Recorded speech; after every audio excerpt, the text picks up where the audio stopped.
κιόλας, Αχ, αυτό είναι ωραίο με τις άσπρες. Καλέ, τι κεφάλες είναι αυτές. Η μάνα του όλα χωρίς τα άσπρα αυτά. Μ' αρέσουν τα άσπρα αυτά που έχει. Και άμα τα κάνεις έτσι εδώ, θα σβολιούνται σαν τα μωρά. Να τράβω τα φωτογραφία, καθένα. Αυτό γιατί είναι μικρούλιτερη. Εκείνο είναι καχυντικό. Και όταν του πίνω γάλα, όταν πίνει γάλα του βάζω, αλλά τα άλλα του. Γιατί κοίταξε διαφορά. Μα είναι ζώο, καλά είπε εσύ. Για στο κάτω και αυτό που βαρέ. Βάλω κάτω φωτογραφία. Τέρατα είναι, βέβαια. Όχι. Α το κάτω Να στο κάτω λίγο. Α το δείξει με γέννη. Κάντε έτσι μία. Δεν, βίντεο Δεν γίνει τραβάω. με ας το κάτω για να το βγάλει. Μην κτηνάζεις. Μαρία, πήγαινε πλήν το χέρι σου με σαπούνι. Κάνω την ώρα μου πλέον.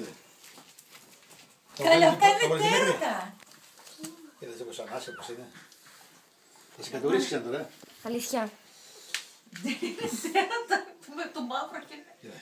Καλά είπε εσύ ταύρος. Τα βράκια. Και πατάνε. Πώς μεγάλο. Πατάνε και γαβίζονται και δαγκώνονται. Και κοιλιές. Μα κοίτα περπατάει. Κάτσε να τα βγάλει ο παπάς. Τα βγάλεις. Βίντεο τραβάω. Α, βίντεο έτσι. Πρόσεξε τη Λούση πίσω. Καλέ μου, κοίτα το μαύρο είναι τέρατα. Λούση, έλα εδώ. Λούση, κατούρισε. Εγώ βγάζει βίντεο. Λούση. Άσου,